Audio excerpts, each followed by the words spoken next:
Do. Pop, pop, pop. All right, greetings from the Survival Pod. This is Freedom Phil, and what's the topic? People are talking about the handful of deaths. I think it's been like 3 people, American soldiers, that have died over there in the Iran situation. And people are like, we can't do boots on ground. Why? Look, we should use as much tech to preserve as many lives as possible within reason. But let's just be real about it. You sign up to be a soldier, you know, much like a lot of other businesses, you're putting your life on the line. I want to go over one of the major blind spots and how a lot of you are just being straight up manipulated by the media. They're using your sympathy, your empathy, your emotions against you. Yeah, it's Freedom Phil, like, subscribe. Let's get into it and always turn up the video speed. Why do I say that? Because after I upload it, well, you should be watching at 1.75. And what I'm getting at with this conversation is people need to fucking act like adults about this. Because there's a group of people in this country that 800 to 900 of them die every year. And your life would not exist without my people. I want you to understand that. And yet, I don't hear no outcry, my God, it's such a tragedy. No, it's just another fucking day when my people are sacrificed. Yeah, Freedom Phil, let's get into this. Yes, the Iran thing, I don't want to see it turn into a war. But if it takes a few weeks or a month or so to basically topple over the remaining, holdouts of the regime, and I understand the most desperate people at the end of a war are the people that know if they lose, even if they're given immunity by America, which if they keep on fucking around, they're going to find out. No, the Iranian people might remember some of those faces and names, and they're going to want to lynch them. So they've got everything on the line. Some people will fight to the bitter end. But what I find interesting in American culture is this naive outlook that any one soldier is one soldier too many if they die. Oh, we could really get something done with that. We can really solve a problem when you're not willing to risk anything. I mean, imagine if we'd done that with policing. One police death's one too many. Well, do we live in a realistic world, or do you live in footy fart land? Where effectively you act like, no, this can't be. Yeah, it happens. It's sad. It's tragic. But it's also something, just like with a fireman, you sign on to be dealing with some fuck shit. That's right. There's a lot of industries out there that there's a risk you might die. In fact, if you've ever worked in construction, that could happen there too. You ever seen logging?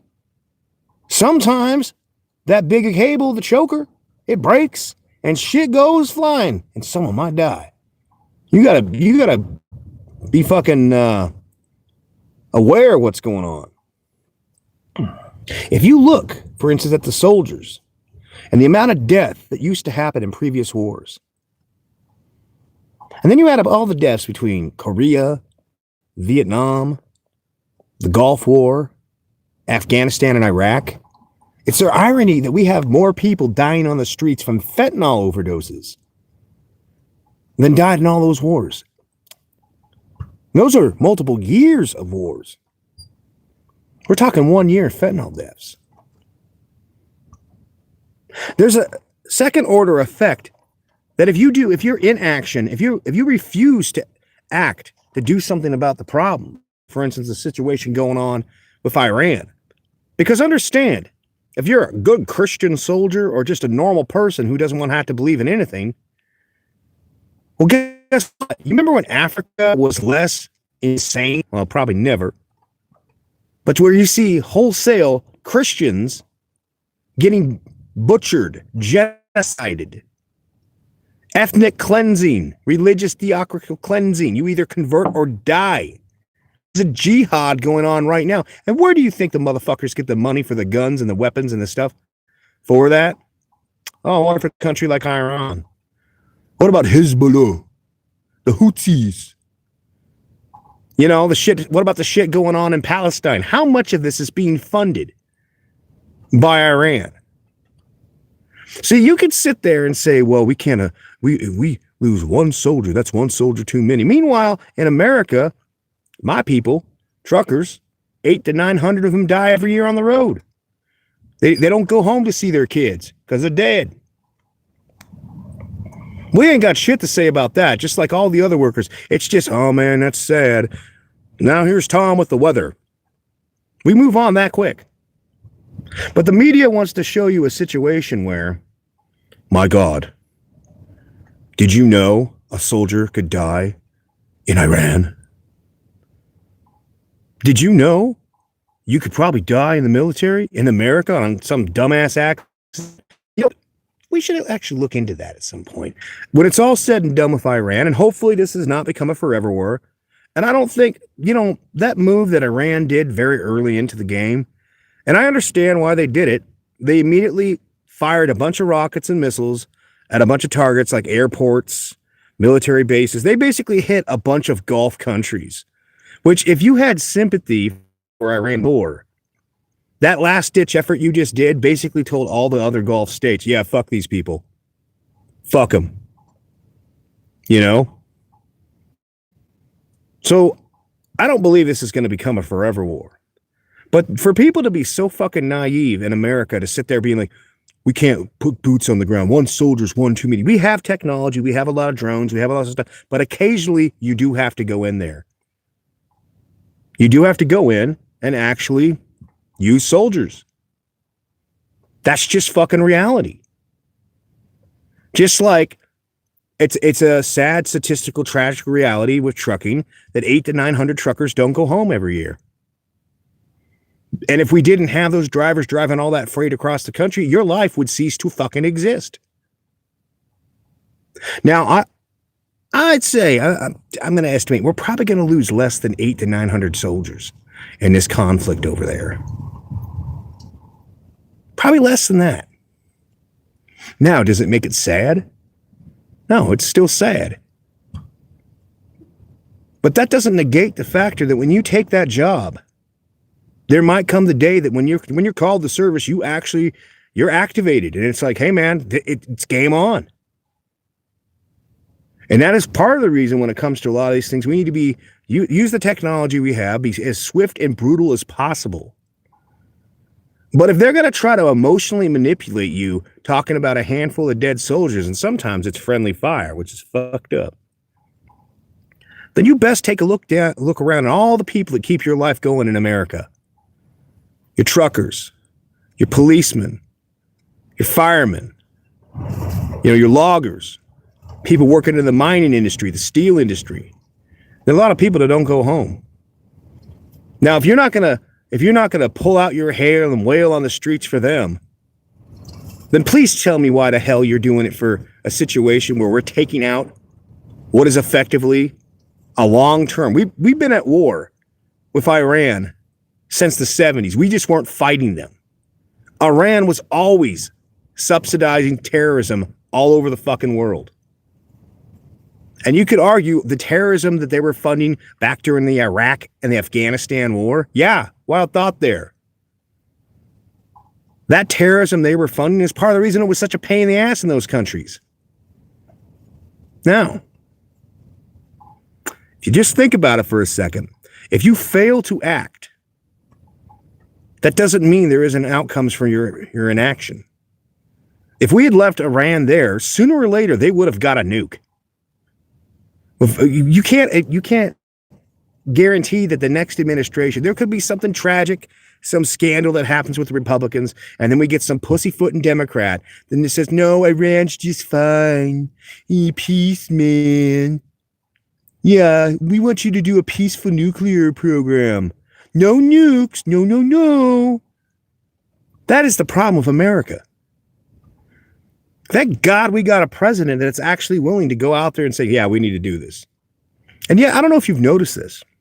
It's ironic. Ever since we got a president that wasn't trying to transition your military, like, you remember that shit where they had guys wear heels? we want to make it trans inclusive and all this, blah, blah, blah, women this, women that, DEI that. And dudes were just like, I am not joining that military. Trump gets in there, starts getting guys that actually run the military like it's a fucking military.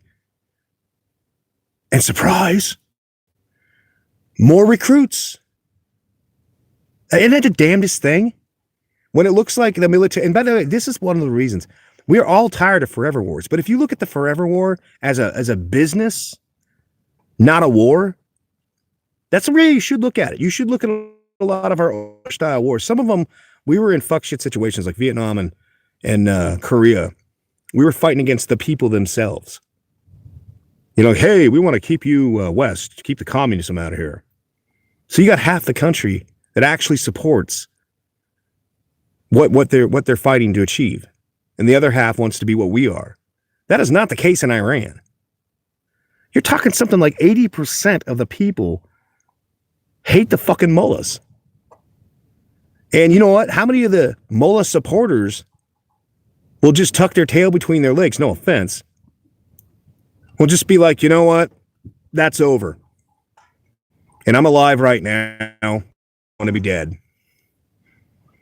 It's easy. It's easy. When you've got the guns pointing at people, it's fucking easy.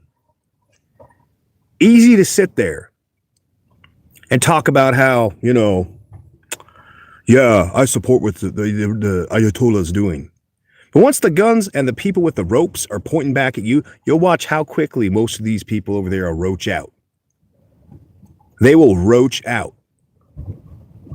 There's a lot of the people in the military, if it wasn't for the person pointing the gun at them, the upper up, they would roach right the fuck out. They'd be like, nah, I'm not dying for this. They love their country, but they're not dying for some ideal that without the power structure, putting a boot on their neck on a regular basis, they're not going to die for that shit.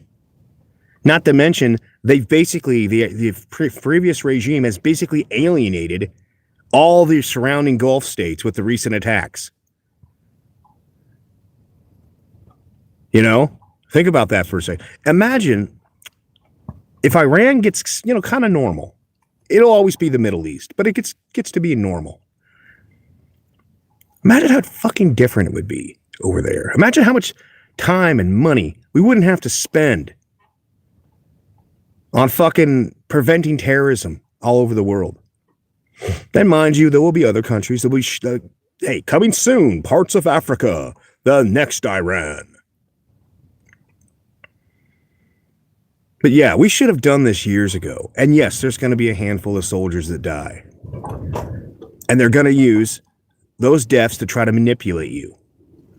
Democrats are going to try to act like these deaths are basically Benghazi. Like, oh my God, the way Republicans were back in the day. They never shut up. Benghazi. It's like, God, there's other things going on, people. Make no mistake, they're going to do that.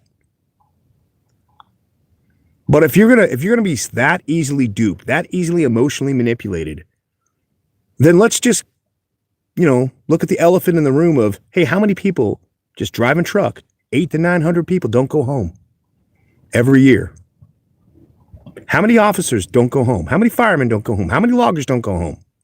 How many people working in some industry because of some tragic accident don't go home? And if not for those people out there doing those jobs, you would be living in a fucking shithole country. Now, if you're gonna feel something for a handful of soldiers, which it is a tragedy when they die, then you best try to equalize your mind a little and look at all the other deaths that keep your life running the way it is. And if you can't understand that, if you can't piece that together, goddamn, that's an example why voting shouldn't be a universal thing. Because if all it takes is a little emotional manipulation to get you to stop thinking logically, and shit. Yeah. Fucking useful idiots. Anyhow, it's Freedom Phil. Like, subscribe, take it easy.